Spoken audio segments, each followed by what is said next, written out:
even though it's my phone blame, I'll blame Hunter.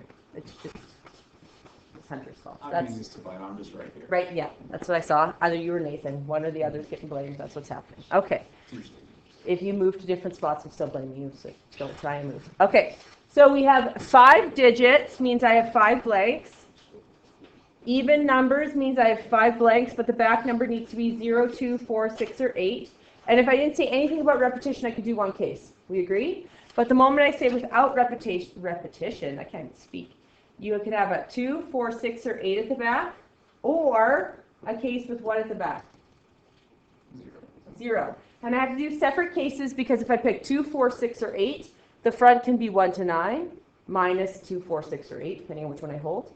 If it's 0, the front can be 1 to 9, not holding anything, right? And then your second blank is also changed depending on if it's 0 or not.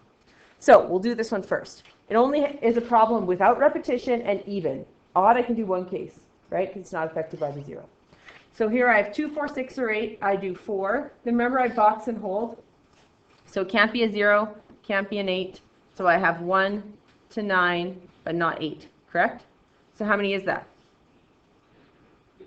Yeah. Okay, then I'm going to hold the 9 because I'm lazy. So now I have 1, 2, 7, which is 7. No. What do I can bring the 0 back because I couldn't use the 0 here, couldn't use the 0 here. I have to remember the 0 here, right? So that's actually 8. Hold the 0. Now I have 1 to 7, which is 7. Hold the 7. I have 1 to 6, which is 6. And I put my multiplication dots. Now this one, my back number is a 1. It's a 1. It's a 0, which is 1. And then I have 1 to 9, which is 9. Hold the 9. Then I have 1 to 8, which is 8. 1 to 7, which is 7. When I add them, what do I get? Why do I add them, actually? Oh, poo. I just said poo on the recording twice now. I didn't catch it.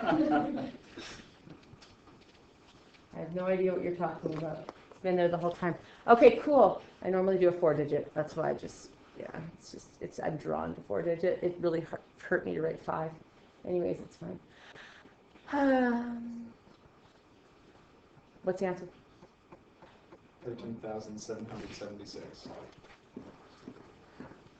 Now, some might say, but this can't fit in a numeric response box, which is an accurate statement, but I didn't give you a numeric response box because I gave you a blank. You can put like so many numbers in a blank, right?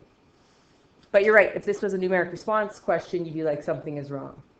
And then it might be me, but hopefully it's you and not me with 5 boxes instead. That would suck.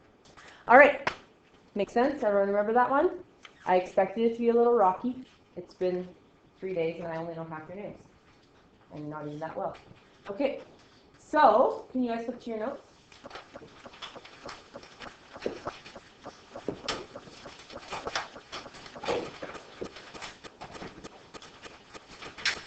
I think we got through all of my brain stuff. So we need to go to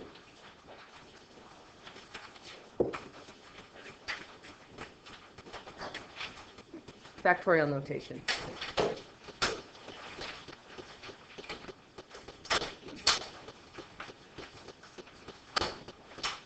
It is page 5.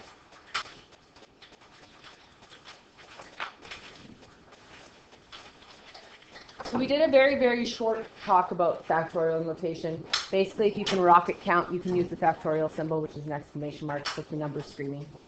So if I had like 10 factorial, that would just be 10 times 9 times 8 times 7 times 6 times 5 times 4 times 3 times 2 times 1.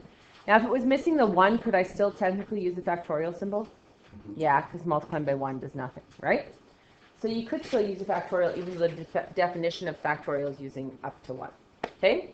So basically what is it doing? It's starting at a number, going down by a number, multiplying, correct? Till I hit 1. So what if I use n factorial instead? I would start at n, and then I would multiply by one number less, so n minus 1. Then I would multiply by one number less, which is n minus 2, then n minus 3. Then I would go on for life, because I don't know what n is, and I can't stop at a 1 if I don't know what n is. Now, if n was actually like 3, This would be 3, 2, 1. I would have stopped at n minus 2, actually. So we just don't know what n is, okay? And the reason why we use factorials with n's is when we want to use perms and coms formula. If you look on your formula sheet, there's one right here. There's an NPR and an NCR formula, the permutation formula and the combination formula, and they have factorials in them. So if whenever we don't know the n, we'll end up using this formula. Okay? So simplify the following expressions. Leave your answers in product form where appropriate. Do not expand. So you don't need to like factor it, FOIL it out. Okay? Or expand it out. So what do I always say? I say to start with the larger one. So either the numerator or the denominator. And how do you know which one's larger? Well, if you put in a pretend number for n, which one is larger is the larger one. So if I say I put in like a 5, this would be 5 plus 2, so 7 factorial. This would be 5 factorial. If I put a 5 in for n, this would be 7, this would be 5. So which one's bigger, the numerator or the denominator? The numerator, because this would end up being 7, that would be 5, it would be bigger, correct? So we always take the bigger one, so in this case the numerator, and we expand it. So, and we leave the denominator or whichever the smaller one is. So I'm going to go equal sign. Now I'm going to be like the equal sign, like captain. I'm going to be the equal sign captain. I am going to force you to use your equal signs properly, okay? So whenever there's an equation, how do you know it's an equation? There's an equal sign, correct? So there's an equal sign somewhere in the equation, and you're going to keep it there, and you're going to run down every single question, every single time you do a next step, next step, next step, the equal sign just follows where it is, correct? When it's an expression doesn't have an equal sign. We agree? But it'll often say simplify, because you're simplifying some sort of expression, correct? So when you're simplifying an expression, this expression will equal the next one. It's just simple, more simple. Then equals the next one, equals the next one, equals the next one, correct? So whenever there's not an equal sign, it's an expression. And the way you use your equal sign is it runs down the left-hand side the whole way, because you're showing that this expression equals the next one, equals the next one, equals the next one, correct? So you should have equal signs running down the side. When I talk to profs, they're like, there's arrows, there's random arrows everywhere, there's equal signs in wrong spots. Some places never have an equal sign. Some tests there's not an equal sign on a test. Okay, so that was what they pushed us to try and do better. So I will be your equal sign captain for this evening, today. And we're not flying anywhere because I'm afraid of heights. Okay, cool. So we're going to expand the top. We have n plus 2 factorial. So we do n plus 2, then what's 1 less than that? N plus 1, then what's 1 less than that? N, then 1 less, n minus 1. And then we have dot, dot, dot up here. Do you see how you have the dot, dot, dot up there? Well, legitimate math, instead of dot, dot, dot, would have a factorial symbol. So what I can do is I can just put a factorial symbol back here, because that just means it keeps going, right? It's going to keep going until I hit 1. So instead of the dot, dot, dot, factorial symbol. Now let's expand the bottom. You'll see I didn't actually need to, but I went to n minus 1 to prove a point. So if I have n, then I have 1 less, which is n minus 1, and then I can go factorial. Do you see how these match? So this can cancel this, and this can cancel this, and I can have n plus 2 times n plus 1. And then stop. Now instead of doing it that way, I could have just went n plus 2, n plus 1, and then said n factorial. And then they would have just canceled off, right? Like I could have just went that way. I did it this way to prove a point that they both just expand and the expansions will cancel off, okay? So that's how you always pick the larger one, expand it to the other one, and then they can cancel off, okay? So if I look at B, I have n minus 2 and n minus 1. Once again, if I pick the number 5 for n, let's see which one's bigger. 5 minus 2, this would be 3 factorial. 5 minus 1, this would be 4 factorial. Which one's bigger, the numerator or the denominator? The denominator, because it would be 3 factorial, 4 factorial. 4 factorial is 4 times 3 times 2 times 1, which is 24. And then 3 factorial is 3 times 2 times 1, which is 6, right? So the bottom is bigger. So I'm going to expand the denominator until it matches the numerator. So I have n minus 1. What's 1 less than n minus 1? N minus 2. N minus 2. And then I can just put a factorial symbol. Why? Why would I stop there? Yeah. Because it cancels off the numerator. Now, you're all brilliant beings. If the numerator cancels off, what are those slashes? When I draw slashes, when you're slashing everywhere, what are the slashes? Reduced. What are they though? They're fancy what? Do you know this? You'll be blown away. Watch this. Now, calm yourself, because it's be crazy.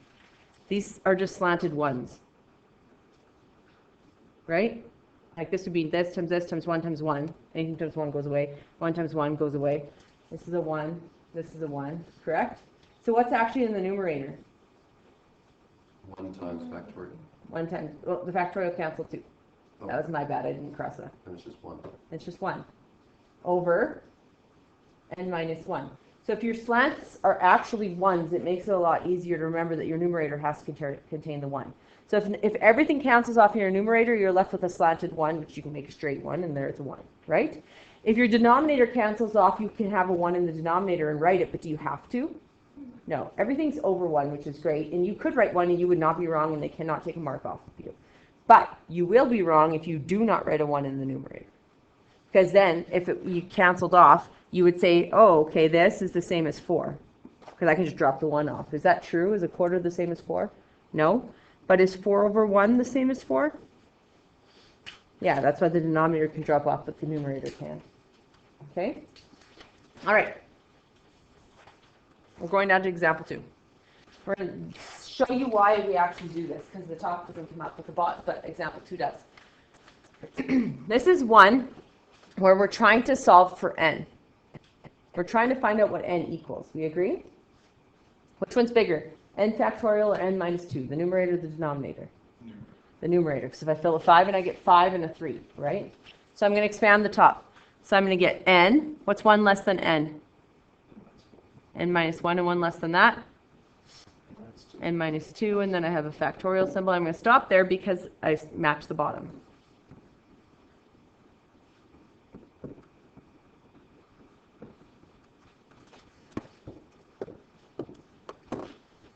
And this cancels, and the factorial symbols cancel. And what do I do with this? N minus 1 equals 42. Distribute.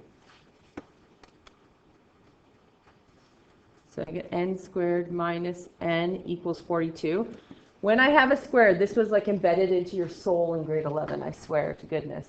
When you have a squared, what do you have to do? Move everything to one side set equal to 0. It should be embedded in your soul. Like it's just, you just remember like, oh, you're like, there it was. It was embedded. I just thought, I forgot about it for a second, but it just pulled it out of my soul. Okay?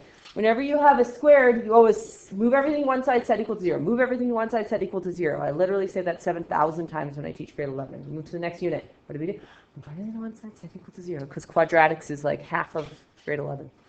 So you get n squared minus n minus 42 equals 0. And why do we move everything to one side and set it equal to 0? Because now we factor, and if we can't factor, we have to use quadratic formula. Those are the two options we have here. When it says algebraically, right? Hoping for factoring. So I'm going to write it up here. N squared minus n minus 42 equals 0. It has a 1 in front of the n squared, so I'm going to be able to immediately go to 2 brackets. If it didn't have a 1 in front of the n squared, I'd have to use decomposition, which is where you replace the middle two terms, group, get an answer. I can go right to brackets because there's a 1 in front of the n squared. So I say what times what equals my outsides. So 1 times negative 42, so negative 42. And then what plus what equals the middle, which is a negative 1. So what multiplies to give me the outsides adds to give me the inside. Yeah? Negative 76. Negative 76. So I'm going to go n minus 7, n plus 6. Does the order of which I put these brackets matter?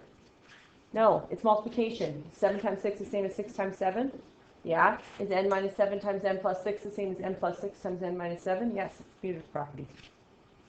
All right, what do we do next? This was the only thing you learned from factoring in grade 11. It was like, okay, we've learned how to factor in grade 10, and now our only step we learned that's new is to do what with these two? Set both equal to 0. Set both equal to 0 and solve. This was the grade 11 part. So you do n minus 7 equals 0, n plus 6 equals 0, This one is n equals 7. This one is n equals -6. Now, guys, you're also taught this. Whenever you solve, whenever it says solve algebraically means you just have to show an algebraic process, but when it says solve, it means variable equals number. We agree? We box and we move on. However, before we box and we move on, we always have to check for extraneous roots. Every single time. So what do? We're checking to see if any of those answers do not work in this question. Okay? So whenever you solve, you need like variable equals number box. But previous to that boxing, slap your hand and be like, have I checked for extraneous roots? Because if I haven't, I must. Because what are they going to do? They're going to give you an answer with the extraneous root in it and the two answers without the extraneous root, and you're going to pick the one with the extraneous root because you didn't check. And you did all this math, and that's just the saddest day, right? So we're going to check. So if I go put the 7 back in here, I have 7 factorial over 5 factorial. Practice in your calculator. Go 7 factorial divided by 5 factorial to see if you can find the factorial symbol again. So remember, it's in math and probability. So I get my calculator on this computer. 7 works. We agree? Okay, box that one. Check for extraneous. I'm happy. We're all happy. We're happy people. Then we're like, oh, there's another answer. I need to check that one. So I go -6 factorial. And then my calculator should get mad at me. What is factorial? Factorial states that you start at the number and go all the way till you hit 1, correct? So can you have any negative numbers? Hey, you stopped at 1. You can't even have 0, right? Stop at 1. So is -6 factorial anything existing? No. So this one, we circle it. We put a line right through it. We don't say not equal to. Some people will put a slash to the equal to sign. We don't go not equal to because it's not. It does actually equal it. That's not the problem. The problem is it's extraneous, right? So you circle it, you put a line through it, and you say extraneous.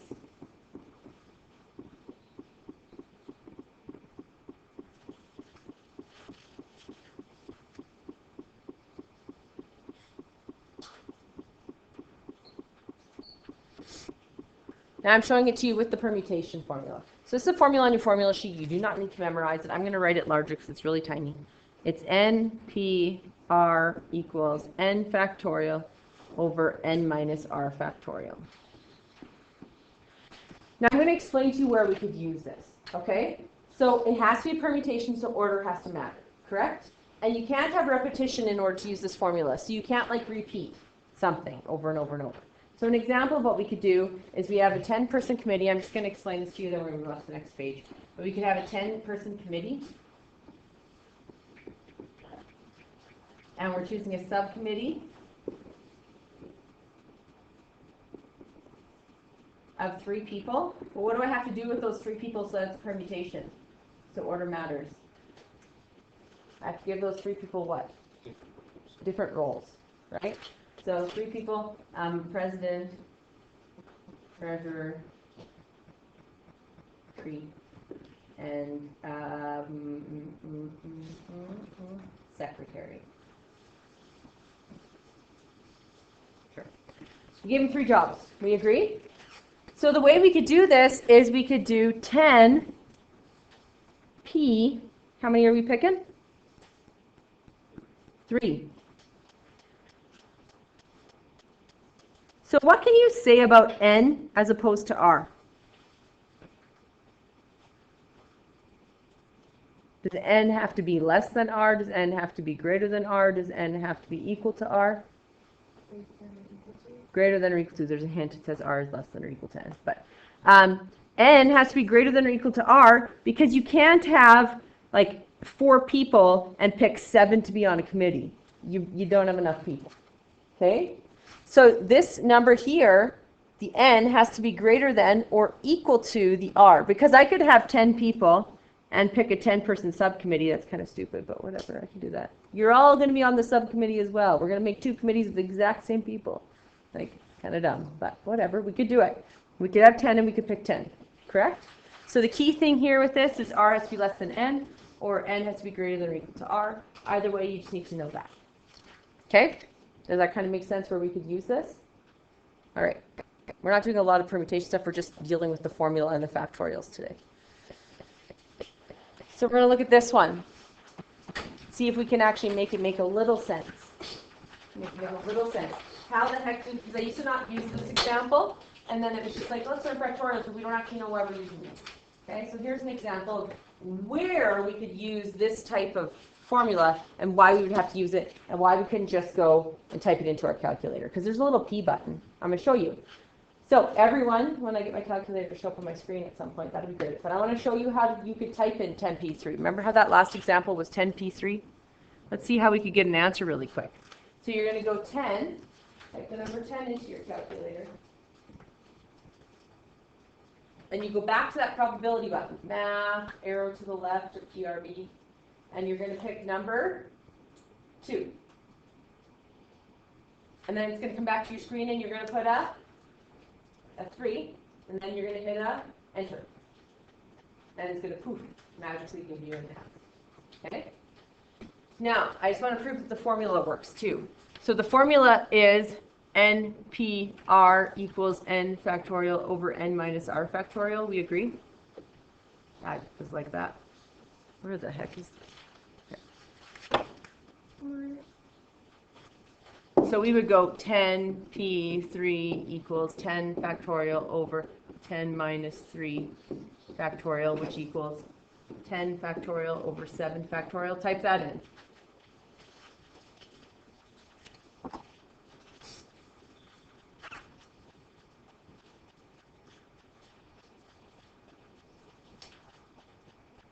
What we get. Same answer, right? 720?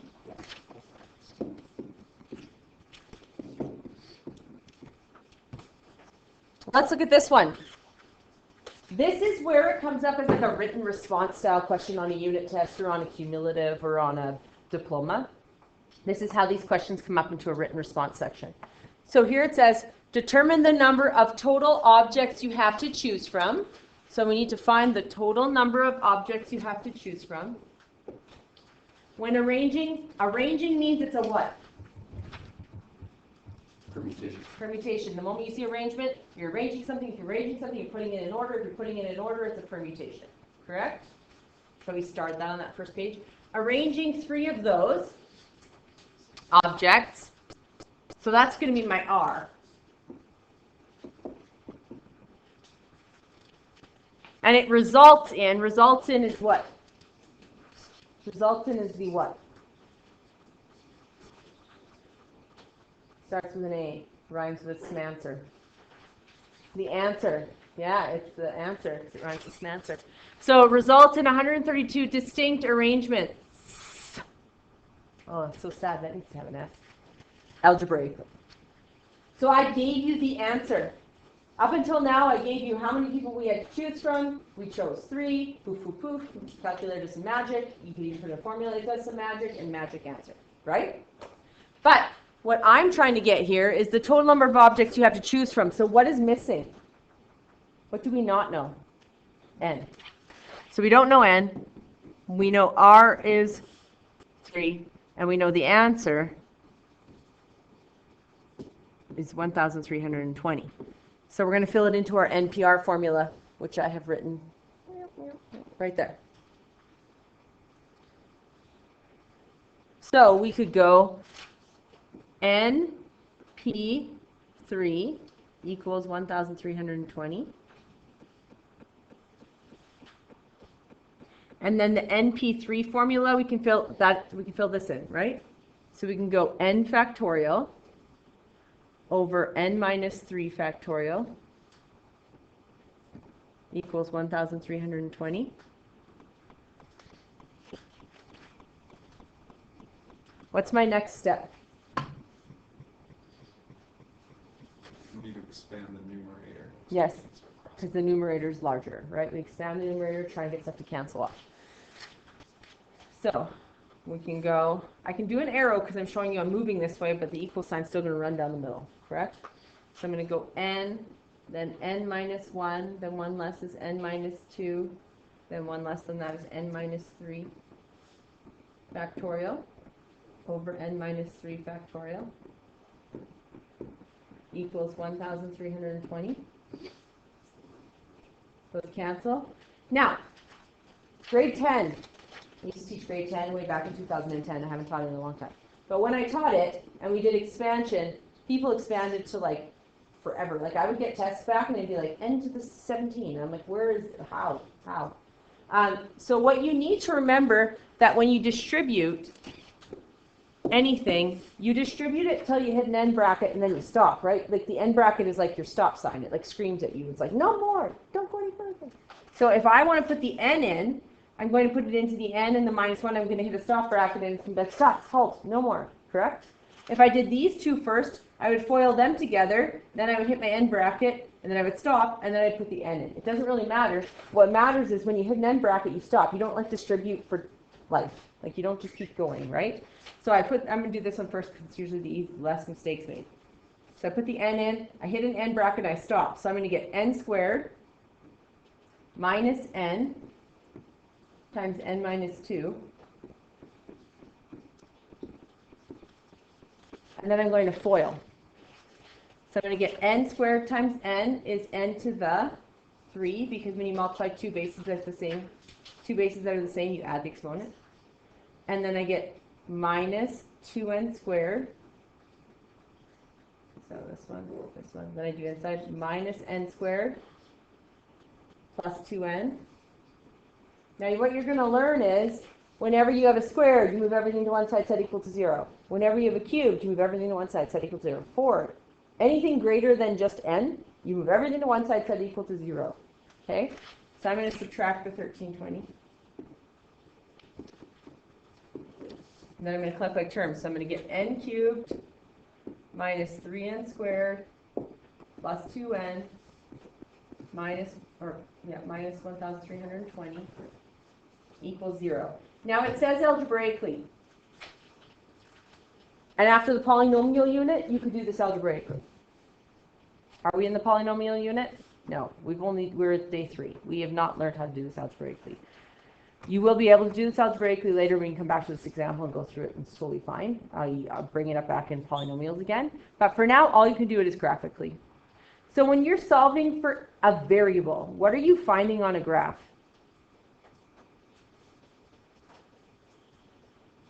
Starts with x. X-intercepts. I couldn't even remind it. I would just have to x rhymes with x-intercepts. You're looking for the x-intercepts. So whenever you're finding a number, you're actually finding the x-intercept because you're setting it equal to 0. If you don't have the equation set equal to 0, you could be finding the intersection. But the moment you set the equation equal to 0 every single time, you can check your answer by looking for the x-intercept. Okay? So what I want you to do is go to your y equals and you're going to type this in. I'm going to see if I have my calculator on. So we go to our y equals and we're going to type that in. We're going to press x, the xt theta n button. So I go x to the power of 3. And then arrow over if you have the fancy calculators. Minus 3x squared plus 2x minus 1320. Okay. Now, I'm going to help you so that you're not feverishly windowing like crazy people. Okay? We're going to make, we're going to go Zoom 6. So if you were a feverishly windower, let's go to Zoom and let's press 6 and ruin everything you've just done. We're going to destroy it. So Zoom 6 gets you to negative 10, 10, negative 10, 10. And I see a whole lot of nothing. Right? Because actually your graph is like floating down here and it's rolling up here. So it's like it's in this area here, but our window doesn't see it and you don't really know. Okay? So we're not in polynomials yet, but we can make educated decisions even without being in polynomials. Because I know if I want to find a y-intercept, what do I fill in for x? 0. So if I filled zeros in for n and n and n, these would all go away and I'd be left with negative 1,320, correct? So our constant is actually always our y-intercept. So this bad boy here is our y-intercept, because you don't need to know a cubic function or whatever. You know that if you're looking for a y-intercept, x equals 0, so I plug zeros in, those will go away and I have negative 1,320. We agree? Hence why you're not seeing very much graph. So if I go back to my calculator, I'm going to go to my window and I'm going to make my y, because it's my y-intercept, below negative 1,320. So I'm going to go negative 1,400. Then I'm going to press graph and see if I can see stuff. I'm not going to like move everything to 1400. That's craziness. We're just going to press graph. Ha! I can start to see something, right? Just by getting the y-intercepts, I can see there's some graph. I can see that it's curving over here, right? It's doing something like this. We agree? We see that? So that means I should move all my x mins and maxes to 1,000 and my y max to 1,000, and that seems very reasonable in this instance. Right? No, it doesn't, but that's what you guys do. You'll just viciously move everything to 1400s. Don't do that. What's the only thing I need to change to get that to show up? The x max. I need to get my x-intercept to show up so that I can find it, correct? That's all I need. We agree? So do I need to make my x max be 1,000? No, I just need to make it a little more. It looks like it's probably going to be showing up here. I'm going to put 20. See what happens.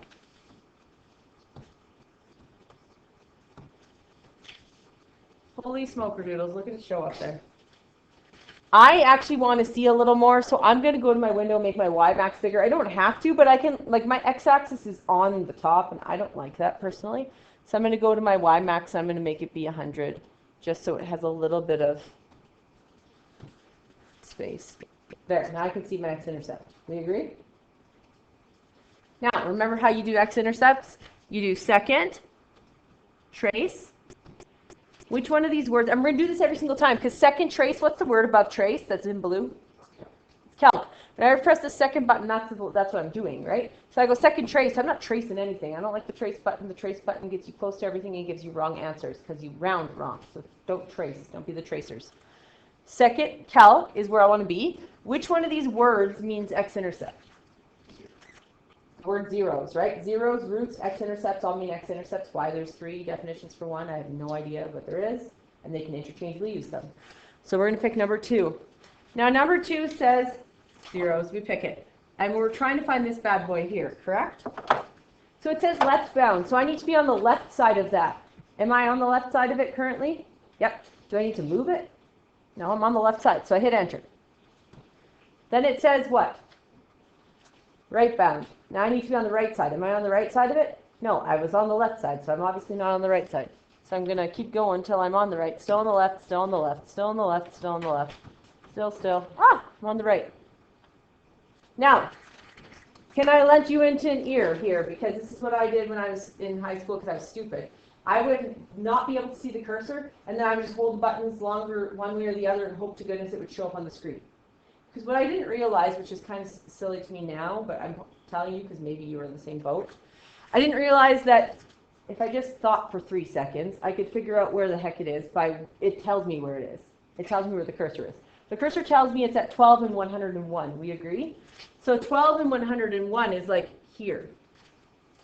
We agree? So it's up here. So if I arrow left once, boom, my cursor's back. I don't need to just arrow like randomly and hope to goodness it shows up, which is what I legitimately did. I in past denial, that is where I was. Okay, so I hit enter. I could be up here and not see it, still hit enter. And then guess I hit enter, and it's 12. We agree? So n equals 12. Now, we can check it. Go 12, P3, and what do we hope we're getting? 1,320.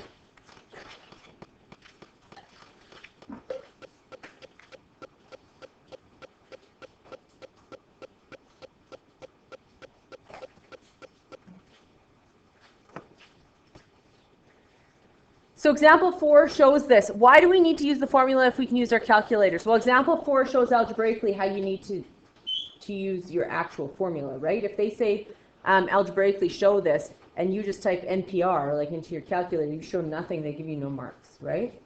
So you'd actually have to show this formula. And once we know polynomials, you'll be actually able to solve this algebraically too without your calculator. All right. So let's try this one out. N minus 1 P2 equals 90. So we're going to need our formula.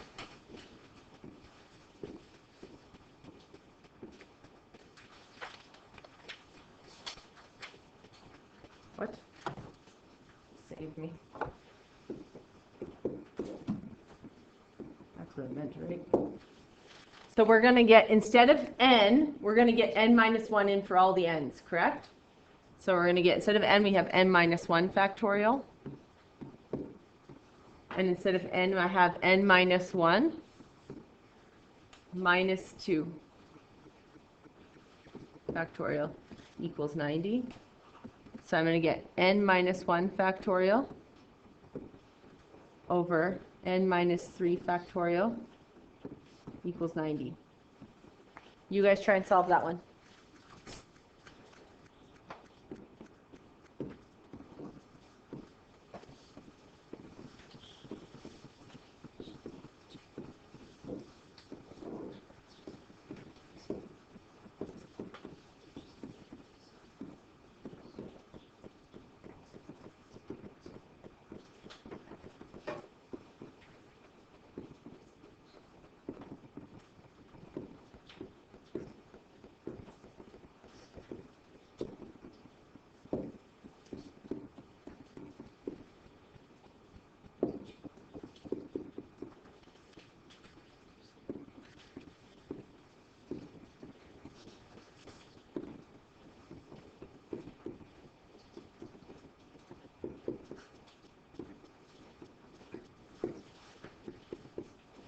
Now remember, we always have to check for extraneous roots every single time we get an answer. We agree?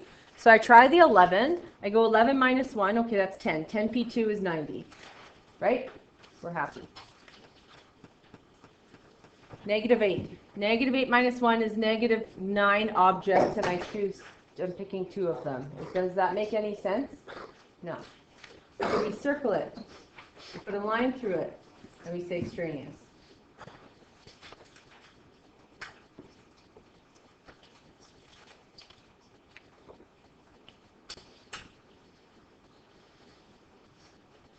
All right. I want you to try these 2 right now. I'm going to do it on a separate sheet. You can try and squish them in there, up to you. And I were you, I'd move this over. So it's in the format we were using before. And the other one I want you to do is this one. Those are the 3 for homework. If you finish, you should be able to finish them before you walk away today.